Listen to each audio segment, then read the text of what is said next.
السلام علیکم. آپ سن رہے ہیں اپنا ریڈیو نیو یارک اور دیکھ رہے ہیں اپنا TV New York. Programme یادیں اور باتیں حسن جلیل اور زوبی علی کے ساتھ. السلام علیکم حسن بھائی. وعلیکم السلام. ماشاءاللہ کیا حشاش بشاش آپ کی آواز ہے. بھائی یہ ہمارا اصل میں میری سگنیچر ٹیون ہے. شاید بشاش آپ آواز نکالیں تو خود بھی خوش رہتے ہیں, دوسرے بھی خوش ہوتے ہیں. بالکل صحیح. اور کیا آپ نے ایک ہفتہ؟ کیا میں اصل میں خاصا مصروف آدمی ہوں, اور اگر مصروفیت نہ بھی ہو تو میں کوئی نہ کوئی مصروفیت نکال لیتا ہوں. تو آپ کو پتہ ہی ہے میرا یوٹیوب چینل ہے, اس پہ خاصا وقت لگ جاتا ہے. مختلف کمنٹس دیتا ہوں. پھر ایک ہے اپنا ٹی وی نیو یارک, اپنا ریڈیو نیو یارک, اس کے لیے کچھ پروگرام کرتا ہوں. پھر آرٹیکلز لکھتا ہوں. پھر فیس بک پہ بہت ایکٹیو ہوں. تو اور بہت سے کام ہیں. لندن کا ایک چینل ہے, اس کے ساتھ بھی تقریباً ڈیلی ہی کرکٹ کے کمنٹس ہوتے ہیں. اچھا. ہاں تو آپ کی یقیناً کافی مصروفیت ہے ویسے. جی ہاں بالکل. تو پروگرام ہم لے کے چلتے ہیں. اچھا حسن بھائی, انگلینڈ آپ کا پسندیدہ ملک ہے جو آپ اکثر پروگرام میں بتاتے بھی رہے ہیں. بالکل تو بالکل. اس کو پسند کرنے کی کیا وجہ ہے, اور کچھ اس حوالے سے آپ کی یہاں کوئی یادیں ہیں, کچھ ذرا کچھ یادیں تازہ کریں. اصل میں انگلینڈ کے پسند کرنے کی وجہ تو یہ ہے کہ ہم ظاہر ہے کہ ہم ان کے غلام رہے, تو ہسٹوریکلی بہت سی چیزیں ایسی ہیں جو ہم بچپن سے سنتے آئے, لندن کے بارے میں, انگلینڈ کے بارے میں, انگریزوں کے بارے میں. ٹھیک ہے, تو آپ کو وہاں جا کر تھوڑا سا احساس ہی ہوتا ہے جسے زیادہ تر چیزیں آپ کی دیکھی والی ہیں. اچھا, کچھ تھوڑا سا وہ اٹیچمنٹ کا بھی احساس ہوتا ہے. پھر انگلینڈ میں ایک کمپیکٹنس ہے. اللہ تعالیٰ نے اس ملک کو, حالانکہ آپ کو پتا ہے وہ ایک جزیرہ ہے لمبا سا, اور آبادی بھی کوئی زیادہ نہیں ہے. ملک جب آپ وہاں جا کر حیران ہوتے ہیں یہ سوچ کر یار کہ اتنے چھوٹے سے ملک نے پوری دنیا پر راج کیا. اب اس میں بتاؤ, ان کا اپنا سسٹم تھا, ان کی اپنی پلاننگ تھی. جو پرانے انگریزوں کو اگر آپ ملیں گے تو ان سے بات کر کے آپ کو احساس ہوگا کہ بہت انٹلیکٹ ہے ان میں, بہت سمجھداری سے باتیں کرتے ہیں, ان کو دنیا کا پتہ ہے کہ کیا ہو رہا ہے. اور اس کے علاوہ انگلینڈ کا, میں جس طرح میں نے کمپیکٹنس کا لفظ ذکر کیا, تو کمپیکٹنس کا مطلب یہ ہے کہ اللہ تعالیٰ نے اسے ہر چیز سے نوازا. آپ دیکھیں شہر ہیں, اب لندن کو ہی آپ دیکھ لیں, اتنا مطلب یہ کراؤڈ شہر ہے, لیکن جناب علی ان کا جو سسٹم تھا اس نے اس کو کراؤڈ ہونے نہیں دیا. ٹریفک بھی جیم ہوتا ہے لیکن تھوڑی دیر کے لیے, اسٹریٹس میں رش بھی ہوتا ہے لیکن نظم و ضبط کے ساتھ. ٹھیک ہے نا, بڑے خوبصورت مارکیٹس ہیں. اس کے بعد دریائے ٹیمز درمیان میں بہتا ہے لندن کے, وہاں پر دیسیوں کے بازار بھی ہیں, دیسیوں کے علاقے بھی ہیں. اچھا, اس سے آپ باہر نکلیں تو جو سبربس ہیں ان کے, جسے ہم وہ کنٹری سائڈ کہتے ہیں اپنی زبان میں, اتنے خوبصورت ہیں کہ آپ کی طبیعت خوش ہو جائے گی. میں نے جس طرح آپ کو پہلے ہی بتایا تھا کہ دنیا کے 56 ملک میں نے گھومے ہیں, لیکن جو حسن آپ کو لندن کی کنٹری سائڈ میں ملے گا اس کی مثال نہیں ملتی. مطلب دور تک پھیلا ہوا سبزہ ہے. اچھا, اس کے بعد پہاڑیاں ہیں, ان پہاڑیوں پہ جو ہے نا وہ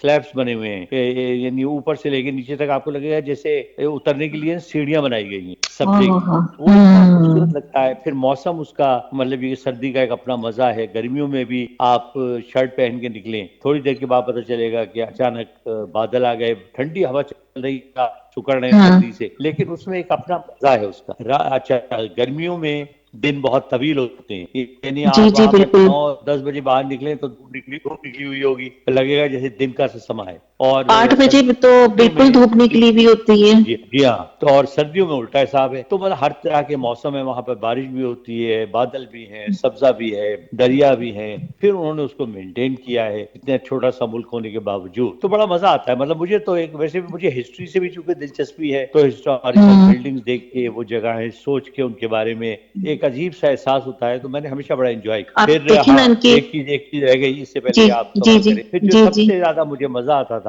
کامنٹری میں کامنٹری کا اپنا چنک میں نے ختم کیا. اس کے بعد میں سیدھا نیچے اترتا تھا, اور نیچے اتر کے وہاں پر اسٹینڈز کے پیچھے جو ہوتے ہیں نا, جہاں تماشائی بیٹھے ہوتے ہیں, ان کے پیچھے اسٹالس لگے ہوتے ہیں کافی کا, چائے کا, کھانے پینے کے. تو وہاں میرا ایک محبوب مشغلہ یہ تھا, کیونکہ اتنا مزہ آتا تھا اس موسم میں کھڑے ہو کر. آپ میچ دیکھ رہے ہیں اسٹینڈ کے پیچھے کھڑے ہو کر, اور کافی آپ کے ہاتھ میں ہے, گرم گرم کافی کی آپ چسکیاں لے رہے ہیں, ساتھ میں میچ سے لطف اندوز ہو رہے ہیں. انتہائی خوبصورت موسم ہے. تو مطلب وہ اس مزے کا کوئی جواب نہیں ہے دنیا میں کسی جگہ بھی. اور آپ کو تو ویسے ہی دل لگتا ہے آپ کا تو انگلینڈ میں. جی ہاں بالکل.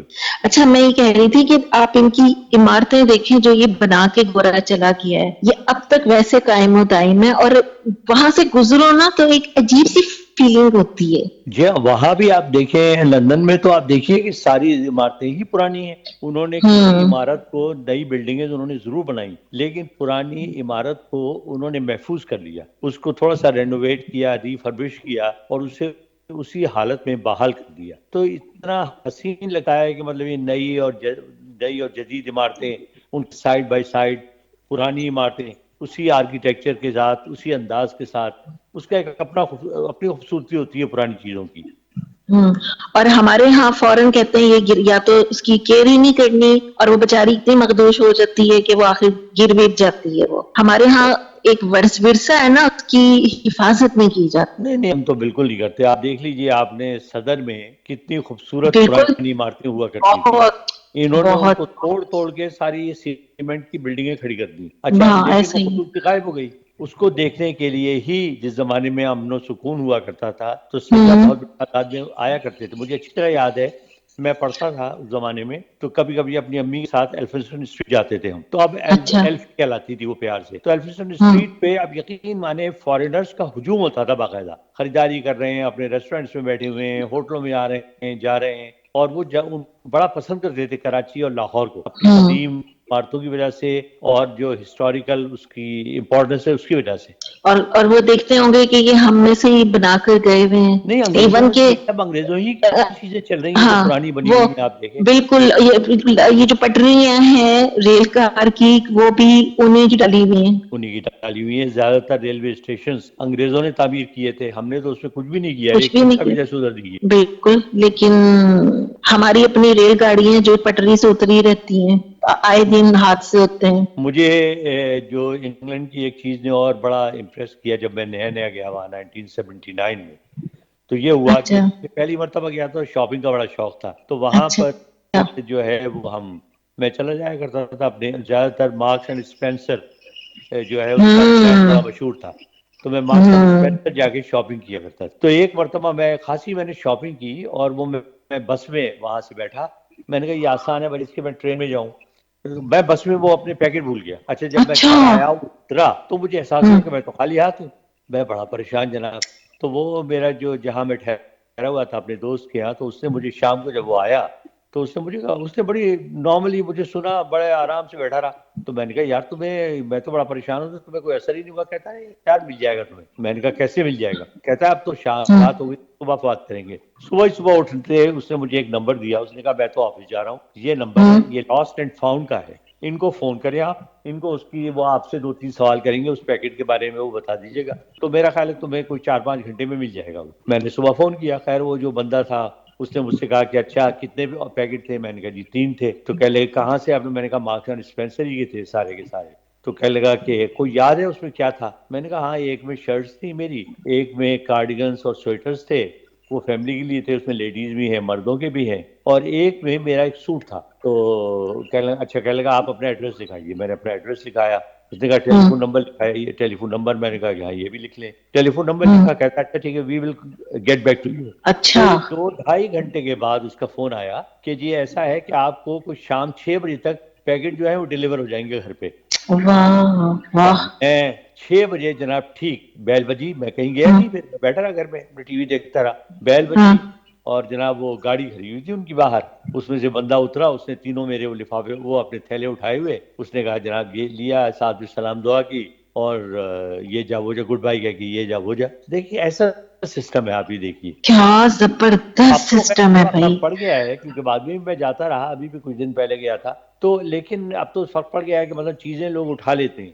ورنہ ایک اچھا. زمانہ آپ یقین مانیں یہ بھی ہوا کرتا تھا کہ اگر ایون آپ کا پرس گر جائے زمین پہ تو مجال ہے اسے کوئی ہاتھ لگا لے, وہ پرس پڑا رہتا تھا, پولیس والا کوئی آتا تھا اٹھا کے اور وہ لاسٹ اینڈ فاؤنڈ میں بھجوا دیتا تھا. وہ اس میں سے تلاش کرتا تھا کہ کوئی کانٹیکٹ مل جائے کہیں, اور اس کے بعد اس کے حوالے کر دیا جاتا تھا, چاہے اس میں کتنے ہی پیسے کیوں نہ ہوں.